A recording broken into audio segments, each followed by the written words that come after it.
የተነሳ ከማርያም በቀር አለ? እየሰማችሁ ነው። አካበድኩ አይደል? አካበድኩ።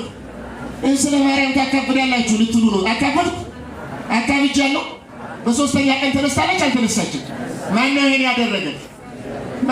ያደረገ? እርሷ ወይስ እግዚአብሔር? ማነው ያደረገ?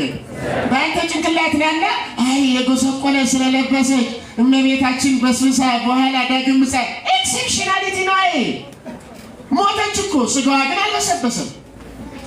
በሶስተኛ ቀን ተነሳች። ይሄን ያደረገው ልጇ ነው። አምላክ እንድትወልድ በድንግልና የጠበቃት ልጇ ነው። ኃጢአት እንዳሰራ ያደረጋት የእሷ ነፃ ፈቃድ እንዳለ ሆኖ ጸጋ መንፈስ ቅዱስ መልቶባት በዚህ ዓለም እየኖረች የኃጢአት ትንታ ወደ ሀሳቧ እንዳይመጣ እግዚአብሔር ከእሷ ጋር ስለነበረ እንዲያውም ሄሬቴዎስ የተባለ ሊቅ የምዕራባዊ ምንድነው የግሪክ ኦርቶዶክስ ቤተክርስቲያን ሊቅ ነው እና ኢምፒሪካል ቴዎሎጂ የሚል በጣም ሁለት ቅጽ ያለው መጽሐፍ አላቸው እና እዛ ላይ ምን ይላል? እመቤታችን በ3 ዓመቷ ግሎሪፊኬሽን ላይ ደርሳለች። ግሎሪፊኬሽን ማለት የመጨረሻው የቅድስና እርግጥ በ3 ዓመቷ ሲል እስከ 3 ዓመቷ ድረስ ሳትደርስ ኖሮ ነው እንዴ? መቼስ ህፃናት በህፃንነታቸው ጊዜ እንኳን ለእመቤታችን ለህፃናት እንኳን ንጣተባያቸው አያድፍባቸው እና የመጨረሻ ብቃት ላይ ነበር እመቤታችን የነበረችው።